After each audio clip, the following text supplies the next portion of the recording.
आपली संस्कृती, आपले संस्कार सदा राहू दे आपल्या सोबत। भारताच्या महान ग्रंथांचे आणि काव्यांचे संपूर्ण संकलन सबस्क्राइब करा तिलक।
श्रीकृष्ण आणि बलरामांच्या हातून 17 वेळा हरल्यानंतर जरासंध आणि त्याच्या मित्रांचं अवसान गळून गेलं होतं। ते खूप दुःखी होते, पण ते सगळेच्या सगळे योद्धे होते, परमवीर होते।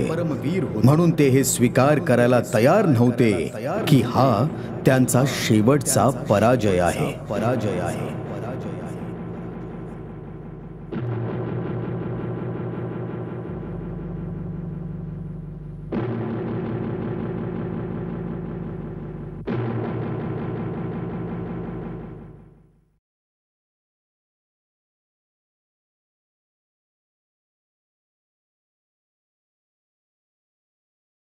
तुमच्या सांगण्यावरून आम्ही मथुरेवर एकदा नाही तर 17 वेळा पूर्ण शक्तीनिशी आक्रमण केलं।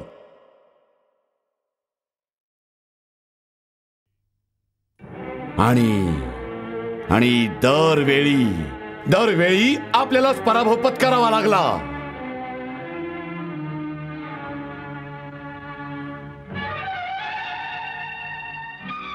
सगळ्यात जास्त दुःख तर ह्या गोष्टीचं आहे की आपण जिंकलो तर नाहीच, परंतु युद्धभूमीमध्ये वीरासारखं मरूही शकलो नाही।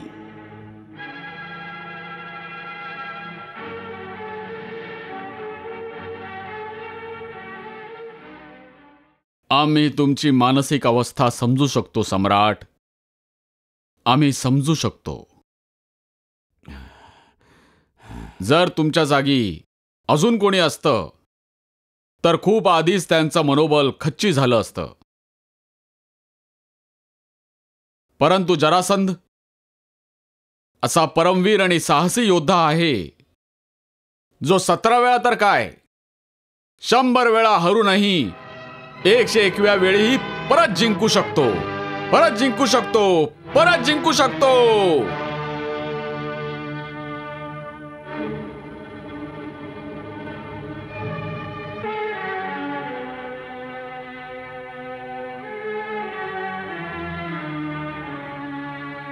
परंतु दादा, हे असं करणं आवश्यकच आहे का?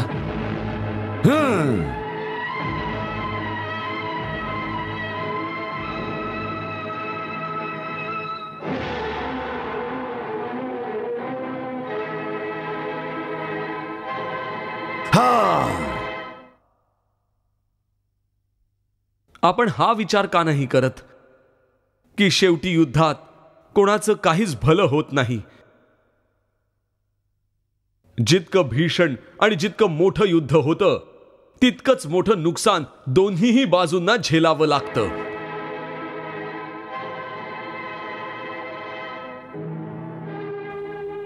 दुसरी गोष्ट तीही विचार करण्यासारखी आहे की आपल्याकडे मथुरेच्या तुलनेत कितीतरी पटींनी जास्त सैन्य शक्ती आहे, तरी प्रत्येक वेळी आपण का हरतो?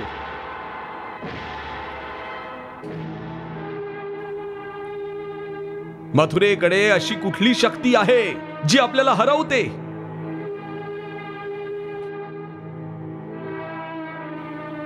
ही गोष्ट सुद्धा आपल्या सगळ्यांना माहिती आहे, पण आपण ती मान्य करत नाही.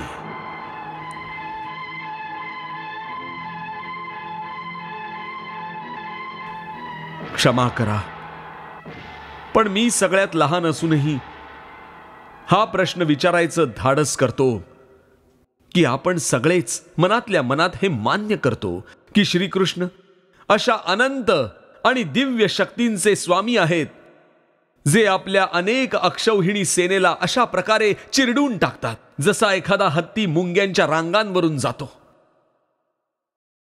मग आपण त्यांच्याशी युद्धाऐवजी तह का करत नाही? तह? कृष्णाशी तह? आपल्या शत्रूशी तह? ही गोष्ट तू उच्चारलीस कशी राजकुमार रुक्म? ही गोष्ट तू उच्चारलीस कशी? राजकुमार शिशुपाल, कृष्ण तुमचा शत्रू नाहीये. तो तुमच्या सख्या मामाचा वसुदेवजींचा पुत्र आहे. आणि मला वाटतं की या नात्याचा फायदा घेऊन हे काम तुम्हीच करायला हवं की दोन्ही बाजूंमध्ये तह घडवून हा वृथा रक्तपात थांबवायला हवा. राजकुमार रुक्मे, मला वाटतं की तुमचा लहान भाऊ वीरांच्या सभेत कधी बसलाच नाहीये. नाही बसला याच्या आधी. नाहीतर विदर्भ सम्राट महाराज भीष्मकाचा पुत्र असून अशा भेकडपणाच्या गोष्टी केल्या नसत्या त्याने. कधीच नसत्या केल्या त्याने अशा भेकडपणाच्या गोष्टी.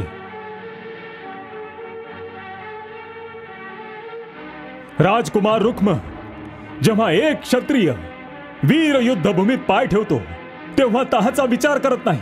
नाही करत तो तहाचा विचार. तो केवळ जिंकायचा विचार करतो, नाही तर मरायचा. दुसरा कुठलाच मार्ग एका वीरासाठी नसतो. आणि हरून तह करणं मृत्यूहूनही वाईट आहे. मृत्यूहूनही वाईट.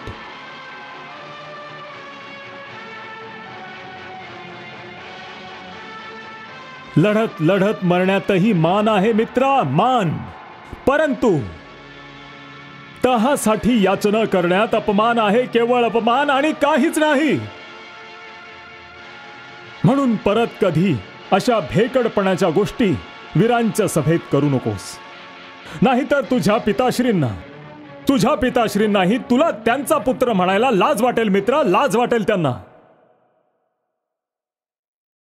आणि राहिली गोष्ट कृष्णाशी माझ्या नात्याची, तर खरं नातं केवळ रक्ताचं नसतं. खरं नातं मनात असतं, मनात. आणि मनानी सम्राट जरासंध आणि माझं नातं एका पिता पुत्राचं आहे. कारण सम्राट जरासंध मनानी मला पुत्र मानतात आणि मी त्यांना पिता.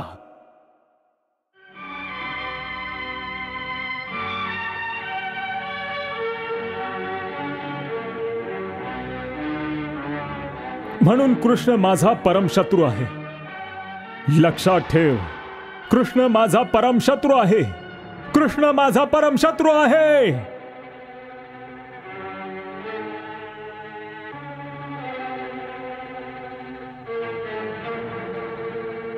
यावेळी काळ आपल्याला प्रतिकूल आहे. म्हणून काही काळ शांत राहून योग्य वेळेची प्रतीक्षा करायला हवी.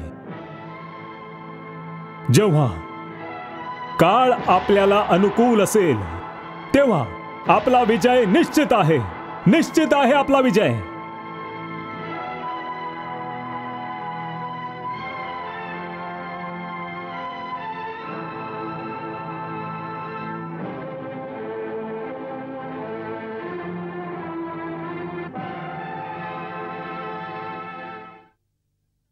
रामदादा, असं वाटतं की आपल्याला मथुरा नगरी सोडून कुठेतरी दुसरीकडे जावं लागेल. हे काय म्हणताय तुम्ही प्रभू? तुम्ही मथुरा नगरीला सोडून जाल? हो अक्रूरजी, पण का? कारण जोपर्यंत आम्ही मथुरेत असू, मथुरा संकटात असेल. प्रभू, मला काही समजलं नाही. बघा, जरासंधाचं केवळ आमच्याशी वैर आहे, मथुरेशी नाही. म्हणून जोवर आम्ही इथे असू तोवर तो काही ना काही कारणांनी आक्रमण करतच राहील. परंतु प्रभू, आता त्याच्यात आक्रमण करायची शक्तीच कुठे राहिलीये? काही दिवसा अगोदर आमचे जे गुप्तचर मगधून परत आलेत, त्यांचं म्हणणं आहे की इतके वेळा तुमच्याशी हरल्यानंतर नाही त्याच्यात युद्ध करायची शक्ती आहे, नाही साहस. त्याचे सगळे मित्र हताश झालेत प्रभू, हताश झालेत. प्रभू, मी ऐकले की एका मोठ्या सभेत त्यांनी हा निर्णय केलाय की अजून काळ अनुकूल नाहीये. त्यामुळे सगळ्यांनी आपापल्या राज्यात परत जावं आणि योग्य वेळ यायची प्रतीक्षा करावी.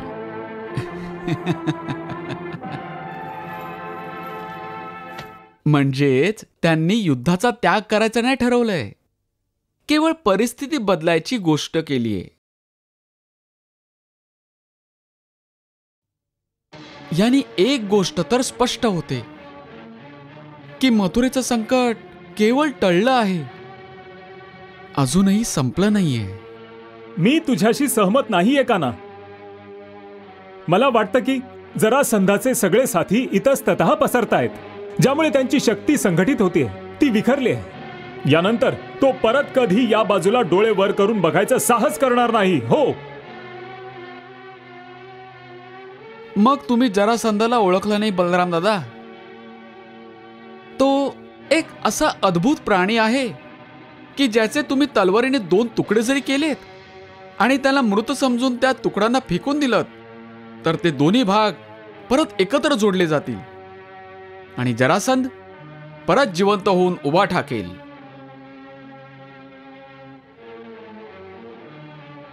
प्रभू, ही गोष्ट असंभव आहे. ही असंभव गोष्ट नाही अक्रूरजी, ही सत्य गोष्ट आहे. वास्तविक त्याचं शरीर एका तांत्रिक मायेने जोडलेलं आहे.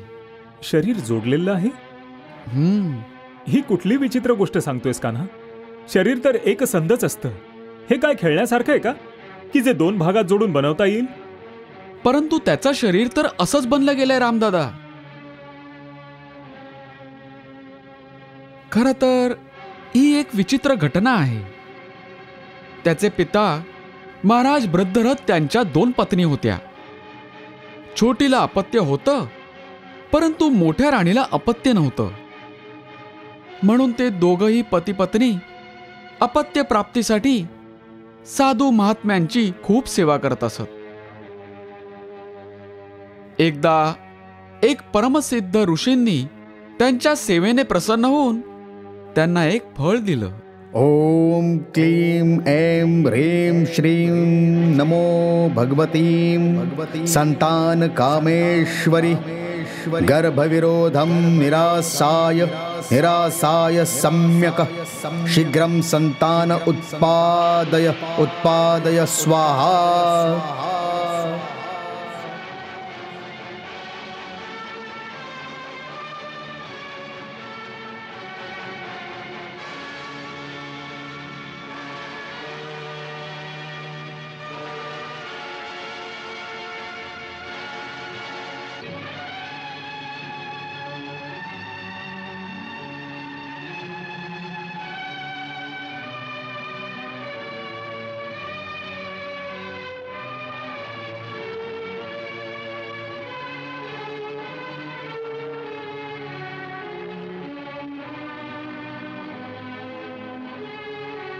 घे, ह्या फळाला खा.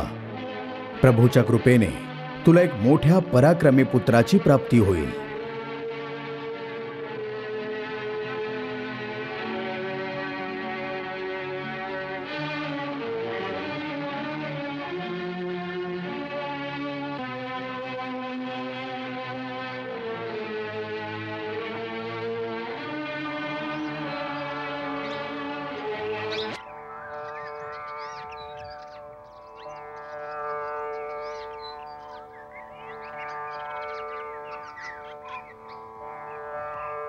ताई, तुम्ही खूप भाग्यवान आहात.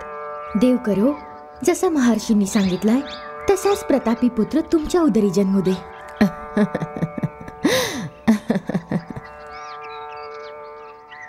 माझ्या मनात एक खूप सुंदर विचार येतोय. तो काय? आपण या फळाला दोघी वाटून खाऊया, तर दोघींच्या उदरी एक एक प्रतापी पुत्राचा जन्म होईल. नाही ताई, असं कसं होईल? महर्षींनी तर तुम्हालाच पुत्रप्राप्तीचा आशीर्वाद दिला आहे. पण यांच्या आशीर्वादाची शक्ती तर या फळातच आहे ना. हे बघ, महाराज दशरथांना अग्निदेवांनी जी खीर दिली होती ती खीर तिन्ही राण्यांनी खाल्ली आणि तिघींच्या उदरी पुत्रांचा जन्म झाला होता की नाही? हो. मग झालं तर या फळांनीही असंच होईल. ये, आपण याला अर्ध अर्ध करूया.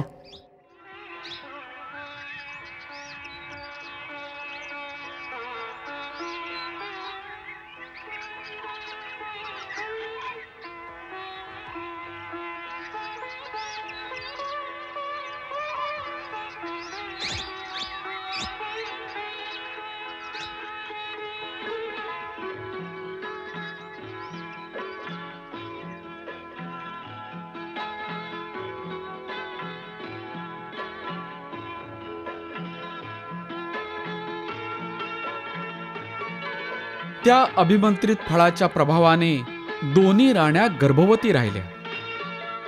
परंतु शेवटच्या महिन्यात अतिशय विचित्र घटना घडली. जेव्हा राण्यांच्या उदरातून बालकांचा जन्म झाला तेव्हा त्या दोघांची शरीरं अर्धी अर्धी होती.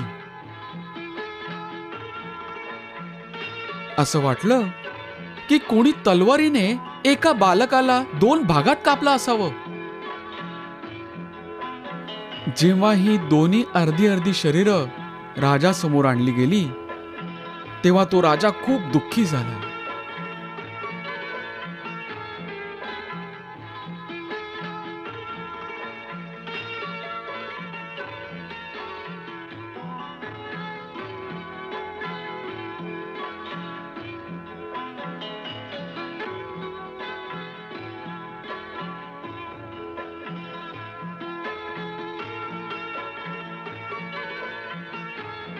मला हे दाखवायला का आवडलंय?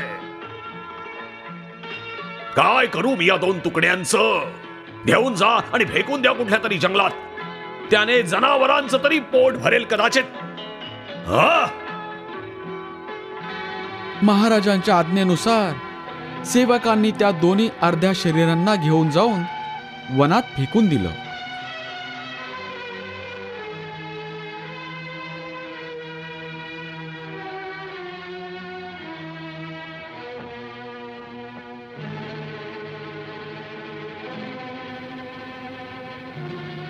चलो.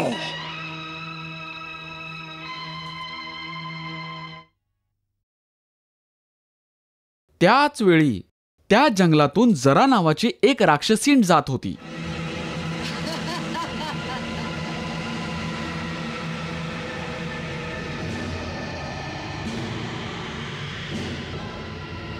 तिची दृष्टी त्या दोन्ही अर्ध्या शरीरांवर पडली आणि तिने त्यांना उचललं.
मग त्या जरा राक्षसीने ते बालक त्याच्या पित्याला महाराज ब्रद्धरथला जाऊन दिलं. कारण जरा राक्षसीने त्या दोन्ही तुकड्यांना जोडून एक संध केलं होतं, म्हणून महाराज ब्रद्धरथांनी त्या बालकाचं नाव जरासंध ठेवलं. हा तोच जरासंध आहे. याचे आजही जरी 2 तुकडे केले तर ते दोन्ही तुकडे तात्काळ परत जोडले जातील आणि जरासंध पुन्हा एकदा लढायला तयार होऊन जाईल. म्हणून मी म्हणतो की जोवर जरासंध आहे तोवर मथुरेचं संकट समाप्त होणार नाही. जरासंध जितक्या वेळा हरेल तितकाच तो अधिक भीतीदायक होत जाईल. आणि आता मी जे बघतोय ती तर एक नवीनच चाल आहे. चाल? प्रभू, कसली नवी चाल? आता तो एखाद्या म्लेच्छ शक्तीच्या सहाय्याने आक्रमणाची तयारी करेल. म्लेच्छ शक्ती कोण आहे ती? काल यवन. काल यवन? कालयवन कोण? यवन देशाचा राजा काल यवन. जन्माने ब्राह्मण, कर्माने म्लेच्छ.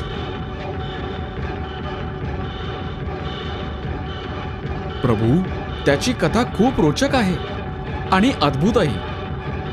परत कधीतरी सांगेन. यावेळी जरासंध आणि शल्यही त्यांच्याविषयी बोलतायत. शल्य त्याला समजावतोय की त्यांनी जर काल यवनला त्याच्याबरोबर घेतलं तर तो अवश्य आपल्यावर विजय मिळवू शकतो.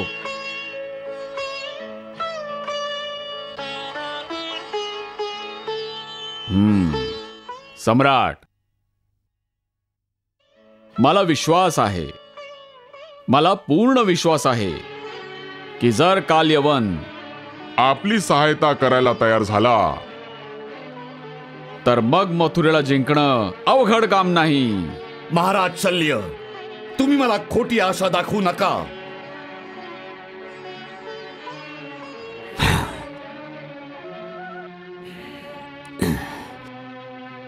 मी तुमचं ऐकून एकदा नाही तर 17 वेळा स्वतःला फसवून झालंय. आज 17 वेळा पराजित होऊनही मी जिवंत आहे. याबद्दल विचार करतो तेव्हा मला स्वतःचीच लाज वाटते.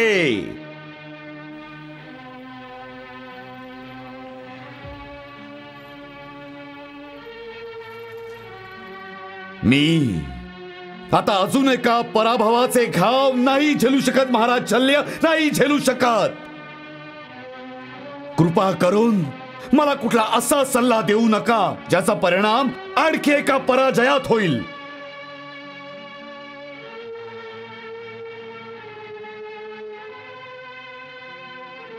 महाराज शल्य, हा विचार करून बोला की जर यावेळीही पराजय झाला तर हा जरासंध तिथेच त्याच युद्धभूमीत आत्महत्या करेन. आत्महत्या. हे करणारे तुम्ही एकटे नसाल सम्राट, तुम्ही एकटे नसाल.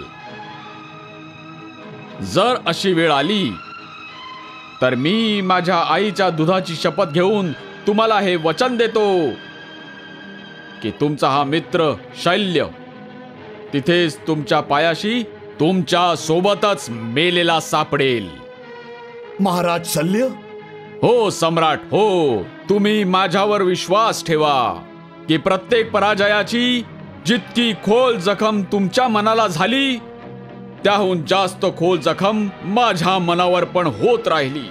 तशाच खोल जखमा माझ्या मनातही खुपत राहिल्या आहेत, जशा तुमच्या मनात खुपतायत.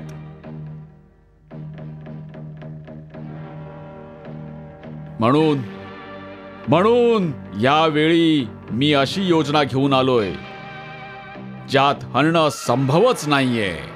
परंतु महाराज शल्य, हे तुम्ही कसं म्हणू शकता? कारण ज्या काल यवनाबद्दल मी तुम्हाला सांगतोय तो अजय आहे. या जगात त्याला कोणीच मारू शकत नाही. कुठल्याही अस्त्रांनी किंवा शस्त्रांनी त्याची हत्या होऊच शकत नाही. इतकंच नाही तर कृष्णाचं ते दिव्य सुदर्शन चक्र पण त्याच्या समोर निष्प्रभ आहे. त्या दिव्य सुदर्शन चक्रानेही त्याची हत्या होऊ शकत नाही महाराज. महाराज शल्य, हे तर एक खोटं स्वप्नच वाटतंय. केवळ स्वप्न. हो, असंच वाटतंय जसं कुठलं खोटं स्वप्न असावं. परंतु हे स्वप्न नाहीये सम्राट. हे सत्य आहे. एक अटळ सत्य आहे.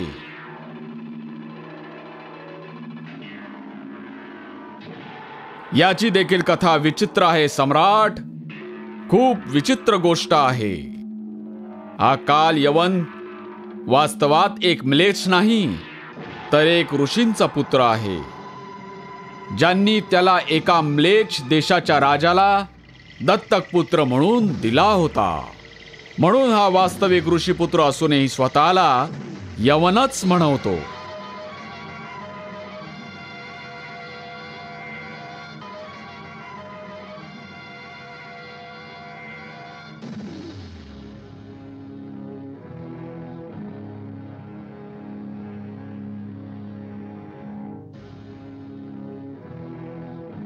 परंतु महाराज शल्य, ते ऋषी कोण होते?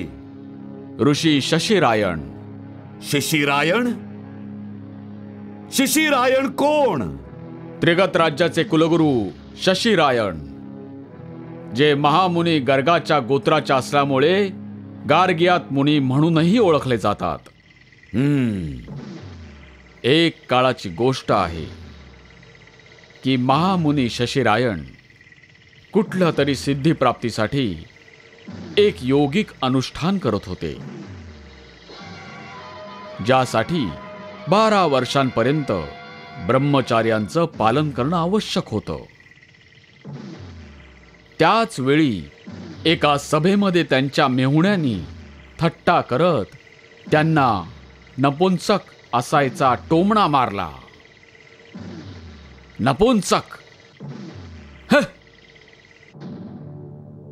मुनी या टोमण्याने खूप विचलित झाले.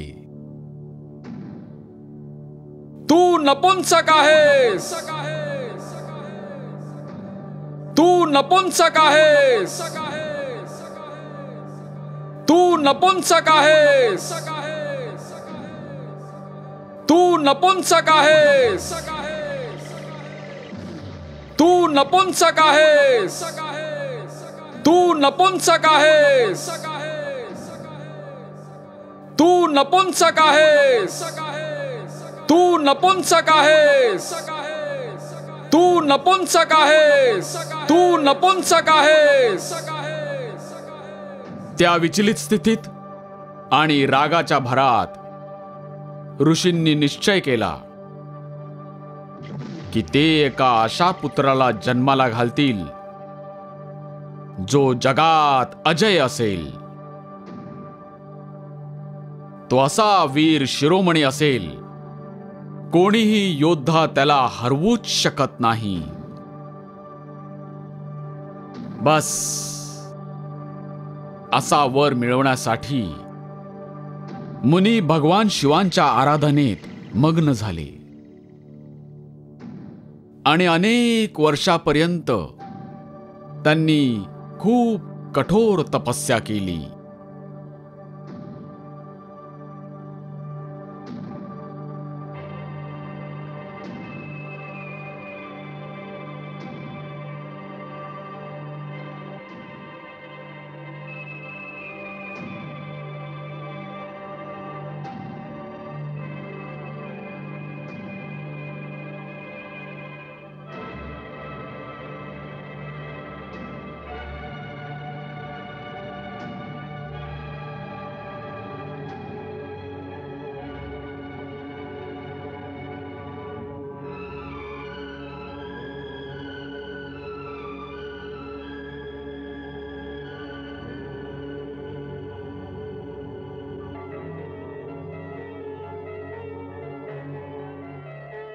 शेवटी त्यांची घोर तपस्येनी प्रसन्न होऊन भगवान शिव स्वतःच त्यांच्या पुढे प्रकट झाले.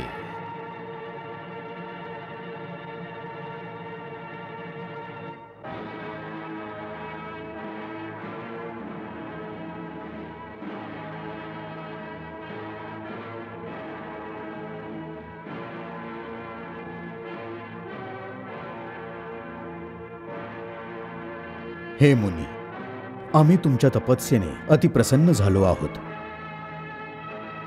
माग, जे मनात आहे ते वरदान माग, आम्ही तुला ते प्रदान करू. भगवान, तुम्ही तर अंतर्यामी आहात. माझ्या मनातलं दुःख आणि माझ्या मनातली आकांक्षा तुम्हाला चांगलीच माहिती आहे. त्या क्षत्रिय सभेत माझ्यावर जो आरोप लावला गेला, मला त्याला उत्तर द्यायचं आहे. तर हे भगवंत, मला एक असा महापराक्रमी पुत्र प्रदान करा जो अजेय असेल, ज्याला जगात कोणीही योद्धा हरवू शकणार नाही.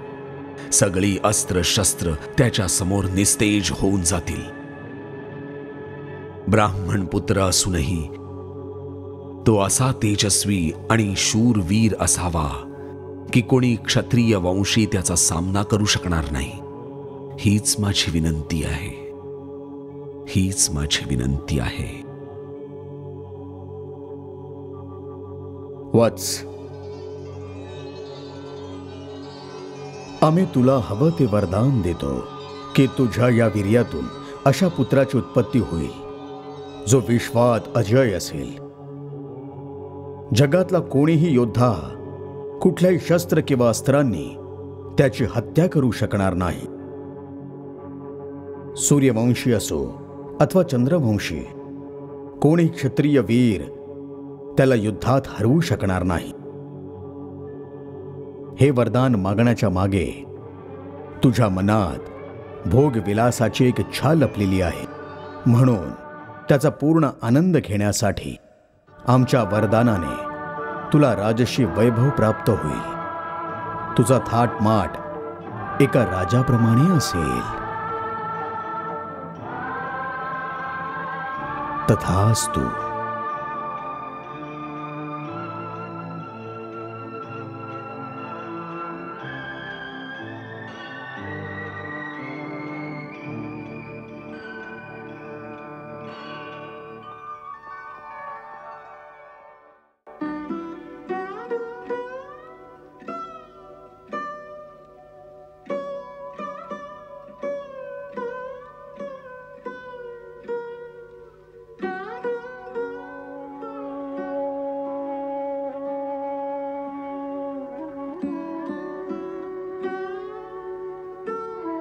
चालत चालत तो एका मोठ्या ओढ्याच्या काठी पोचला. सुदैवाने तिथे रंभा नावाची एक अप्सरा त्या झऱ्यात स्नान करत होती. तिला बघून राजा तिच्यावर मोहित झाला आणि तिला बघतच राहिला.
देवी, तुम्ही कोण आहात? इतकी सुंदर स्त्री मी आजवर या पृथ्वीवर नाही पाहिली. मी या पृथ्वीची नाहीये. माझं नाव रंभा आहे. मी एक अप्सरा आहे. आकाश मार्गाने जाता जाता ही रम्य आणि सुंदर जागा बघून जलक्रीडा करायचा मोह झाला, म्हणून या झऱ्यात स्नान करत होते. हे माझंच सौभाग्य आहे की त्यावेळी तुम्हाला या पृथ्वीवर स्नान करायची इच्छा झाली. त्यामुळे मला अशा अनुपम सौंदर्याचं दर्शन झालं.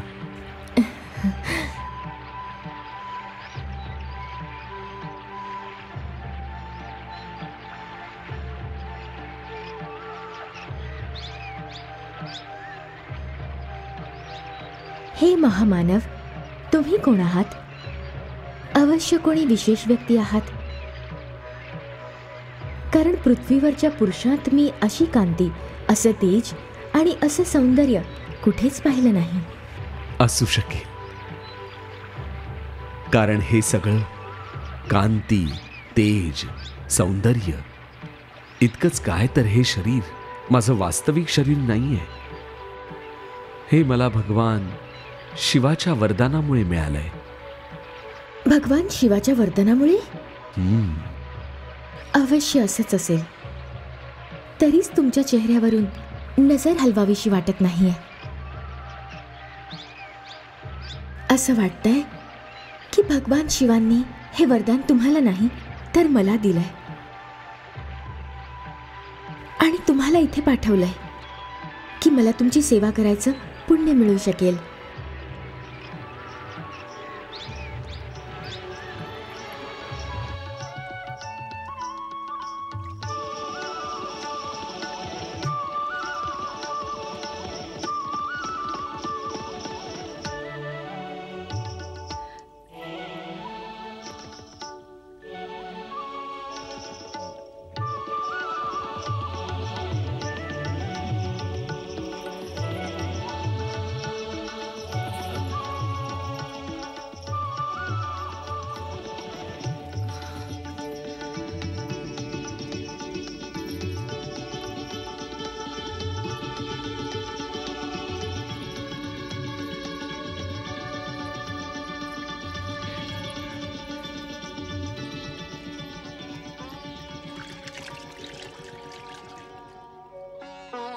त्या दोघांच्या संयोगाने या बालकाचा जन्म झाला, जो आज काल यवनाच्या नावाने यवन देशावर राज्य करतोय. परंतु हा बालक यवन देशी कसा पोहोचला? त्या बालकाला जन्म दिल्यानंतर ती अप्सरा ऋषीला तो पुत्र देऊन परत आपल्या स्वर्गलोकी निघून गेली.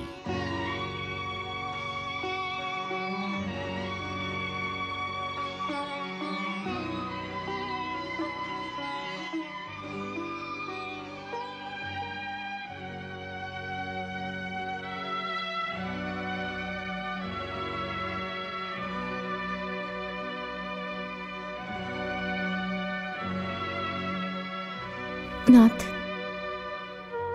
आता मला निरोप द्या. कुठे चाललीस? आता मला माझ्या लोकात परत जावं लागेल. का? मी या पृथ्वीची वासी नाहीये. मी इथे कायमची राहू शकत नाही. हीच आमची विवशता आहे.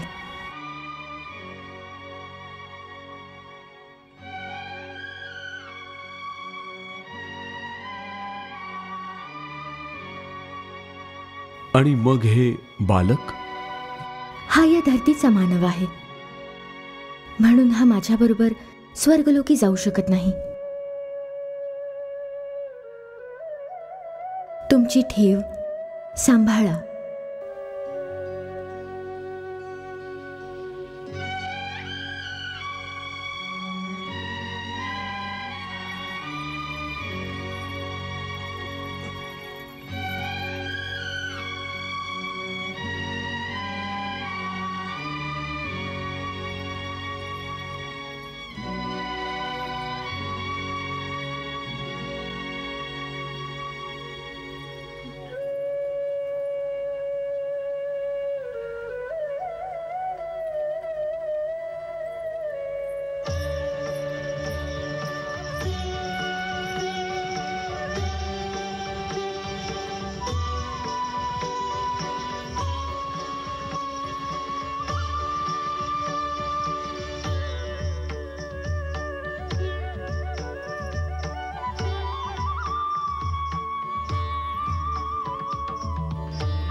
आहे